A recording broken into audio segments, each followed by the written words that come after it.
How's everyone doing? Good. How are you? I'm great. How are you? Okay. So they told me to come up here and give a speech to you guys.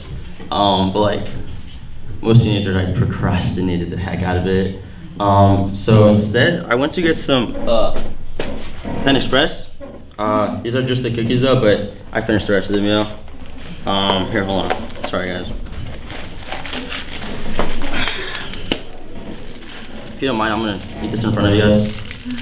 Alright.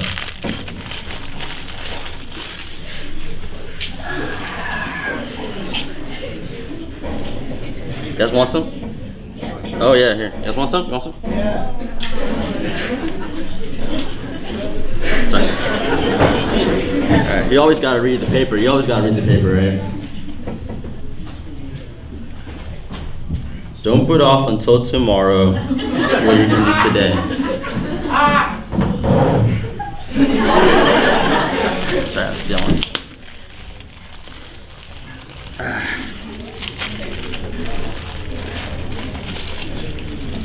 Sorry, I'll keep this one. Sorry, I don't want to get you guys.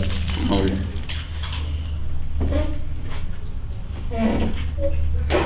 You shall find what you seek in the podium.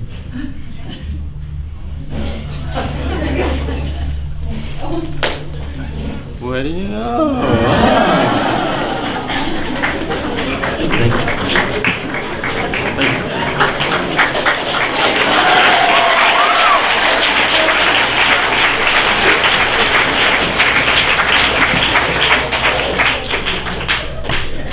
Here we go, this is a real deal.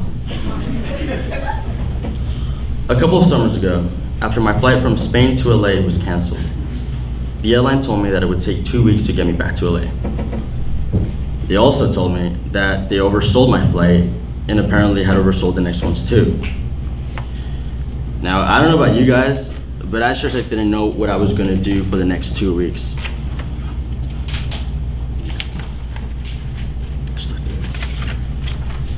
I mean, I had my AP Lit classes, I had to see my friends, I had to see my girlfriend, I had to see my 17-year-old dog. Yes, he's still alive. In the meantime, I decided to go where every teenager would go in this situation. My phone. I began to scroll through Instagram, Snapchat, played a couple of games, and then I went on Twitter. As I was scrolling through my feed, I came across this article about the Syrian civil war. Yes, there are still some kids that still read about the news. Like Mr. Flamini says, you better believe it. 5 paragraphs into the article, I found myself face to face with a refugee who is escaping death because of a war that has destroyed his finances, his family, and more importantly, his life. His face reflected the long duration of the civil war. There were traces of both mud and blood. He appeared hungry as if he hadn't eaten for days. His soft frown demonstrated that he was hungry for something else too, for the war to end. And through all this pain and misfortune he has gone through, he still hung on to his hopes and dreams. Dreams that one day he will see his wife again, that he will see his children again, that he will find some level of peace again.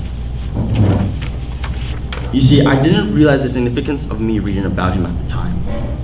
But after reading the article, I started to think, here I am, safe and sound in my home, living a normal life, struggling to decide between the compound chicken and Pan Express or the quarter pounder at McDonald's.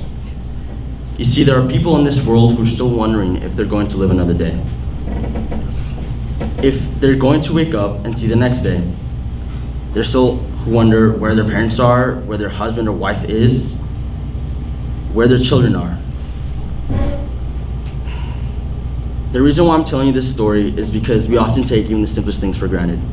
We live our lives happy and safe, unaware of the struggles that anyone goes around us. We take for granted things like food, shelter, water, and friends. Those things we take for granted, someone else is praying for. A couple of weeks later, when I finally got back to LA, I remembered a few of the phrases from the refugee in the newspaper article. It was something about what his dreams were. A I thought about it and inspired. It made me wonder what my dreams were. So here we go. Here are my dreams.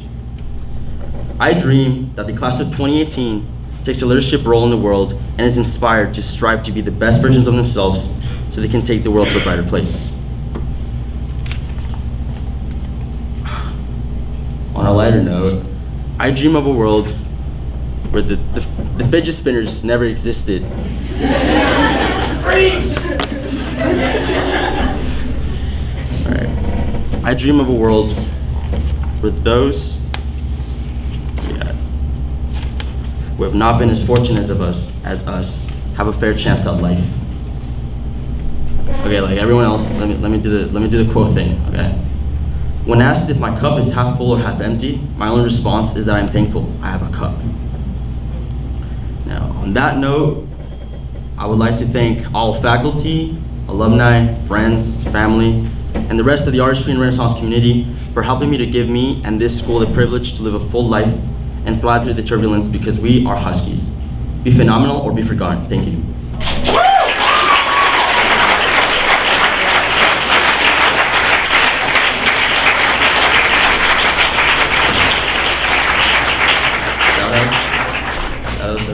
Okay. Coach Negan. Hey. Listen, I know I can be a pain in the butt sometimes, but I would like to thank you so much for all the times you hunted me down at lunch, because without you, I wouldn't have learned the true meaning of determination and commitment. Thank you.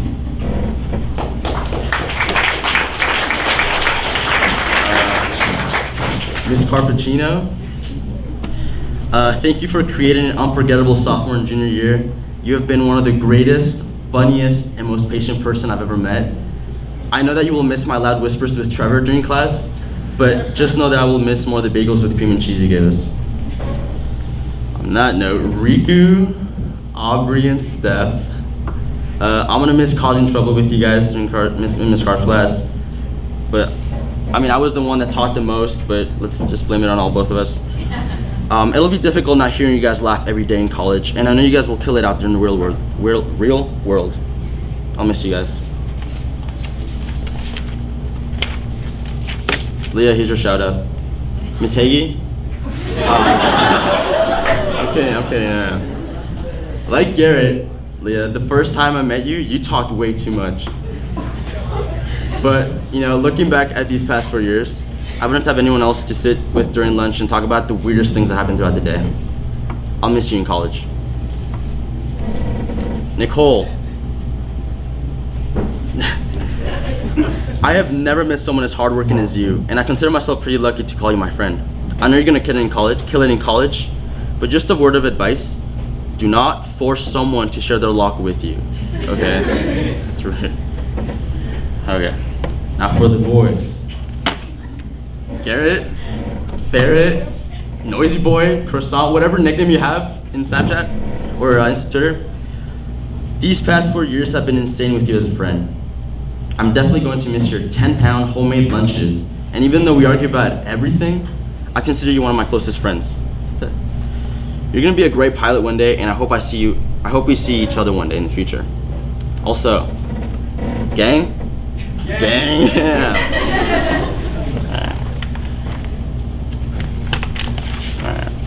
Kate, there you are, Kate. You were the first kid I talked to when I came to this school, and I began to think you were really cool. I was wrong. Kidding. But after all the things we've been through, you're one of the best friends I will never forget. I'll miss you in college, man. Neil. Hey, Neil. Hey. Thanks for being yourself and doing the crazy things you do. I still need you to pay me back though for the McDonald's that I bought you a couple of years back. Just letting you know. Yeah. All right. All right. Shota. I know this is a surprise, but I just wanted to thank you for helping me through the tough times all these years. You have been a real homie since day one, and I will never forget all the insane times you and I shared. I hope you don't die falling off a horse, because I know you will be a great horse rider in the future. Also, can you please remove the name of your can you please remove your name in the back of your car, please? Like, why do you have it there, man? All right. Last but not least, Dad.